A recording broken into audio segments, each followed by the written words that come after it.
السلام عليكم ورحمة الله وبركاته. الله يعطيكم العافية اخوان. اليوم عندنا شرح مفصل عن موضوع اللقاح الزياتي اللي هو الهولندي، اللي هو عبوة ال 200 مل بتعطي 2000 طير. هي 2000 طير هي عبارة عن، بدي اشرح لكم شوي شرح مفصل، اللي هن 2000 طير ل 2000 صوص دجاج، ل 2000 صوص دجاج. هاي العلبة بنعطيها للطيور للحمام، بنطعم فيها 1000. ال 200 مل بدل ما يعطوا 2000 بنعطيها ل 1000. يعني شرح مفصل في موضوع إبرة الأنسولين. هي إبرة الأنسولين المرقمة من 1 ل 10، رح نعطي فيها لغاية رقم 2، هالقد بس لرقم 2. هاي هي عملية التطعيم.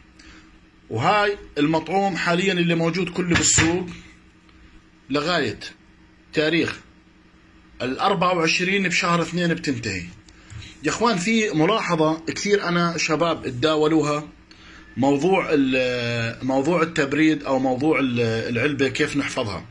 هاي تفرجوا هون من 2 زائد لغاية 8، يعني معك من 2 ل 8، يعني اقل حرارة لازم يكون فيها 2، واكثر من 8 بتضرب العلبة. يعني التبريد ممنوع علبة المطعوم تدخل الفريزر نحطها تجميد، لا، بنحطها بالثلاجة. بنكون درجة حرارة الثلاجة من 2، أقلها 2، يعني ما تنزل للصفر عشان تتجمد، وما تطلع عن 8، يعني تكون تحت 8. بتحفظ العلبة مبردة جاهزة لآخر نقطة فيها. أنا بحكي لكم عن تجربة شخصية، أنا مربي زيكم، وعن تجربة شخصية. علبة المطعوم يا اخوان، كثير من الشباب اللي شفتهم كثير بيحكوا عن موضوع اللقاحات، انه المطعوم بس ينفتح بنكبها. هيك الشركات الصانعة بتحكي، وكل الاحترام لجميع الشركات اللي صنعت اللقاحات والمطاعم. هلا انا بالنسبة لي هاي الابرة احنا بنغزها هون بالمطعوم، وبنسحب منها لرقم 2، وبنطعم الطيور اللي عندنا. بسحب لي 4-5 ابر زي هذول. لما بدي اخذ هاي العلبة هاي على السطح، بجيب سطل فيه ثلج، وبحط العلبة فيهم جوا الثلج، وبطلعها على السطح. بسحب منها 4-5 ابر، بعدين برد ارجعها بالثلج مباشرة جوا السطل. انت كأنك حامل ثلاجة وطالع فيها على السطح، يعني الحرارة ما راح تطلع عن 8 عشان تضرب. هيك عملية انك بتحفظها. في حالة انك ركبت العلبة من هون على الفرد المطعوم، صارت معك العلبة هيك، وظليتك تطعم بالطيور واحد واحد واحد واحد، ارتفعت درجة حرارة العلبة، في هاي الحالة اني بدي اضطر اني اكب العلبة بعد ما اخلص. هاي العلبة يا سيدي العزيز تحفظ بالثلاجة لاخر قطرة فيها. هاي العلبة يا اخوان سعرها 25 دينار، وفي بدك كميات عقد طيورك بعطيك منها. في عندي قزاز صغار بعطيك منها عقد طيورك. في عندي قزاز لغايه 65 طير، 60 ل 65 طير بكفي طيورك. او اذا بدك بتاخذ علبه وبتحافظ عليها عندك بالثلاجه مبرده، ما راح تضرب. يا اخوان موضوع التطعيم للطيور على العمر، هذا اللي انا دينا النصيحه واللي انا جربته عند طيوري. عندي فوق ال 100 جوز فراخهم بيطلعوا عندي وشغال عليهم وبفطم الي، والحمد لله رب العالمين الامور طيبه، وانا مرتاح مع فراخي وماشي على هاي الطريقه اللي بدي انقل لكم اياها.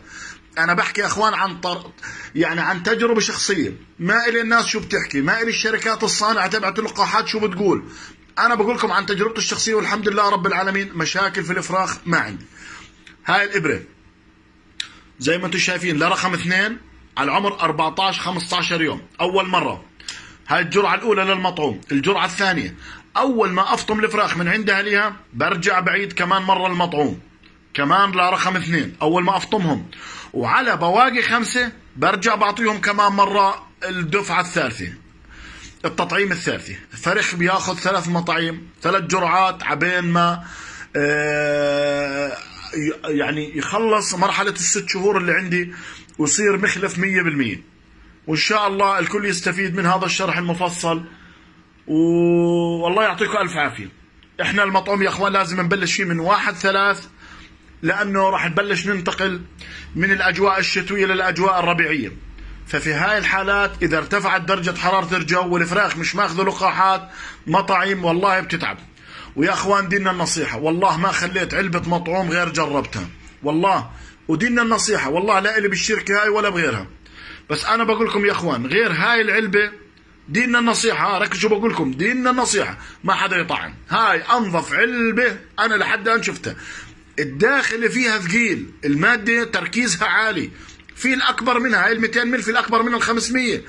انا الحمام عندي ما نجحت معي غير على هذا اللقاح اللي هو التركيز ال 200 مل. يا اخوان هاي تفرجوا العلبه مسكره ومختومه، هي هيك بتيجي من بلادها ناقصه، بلاش حدا يفكر الشيخ ساحب منها، لا هي بتيجي هيك من بلادها ناقصه. الله يعطيكم الف عافيه وشكرا لكم وبارك الله فيكم.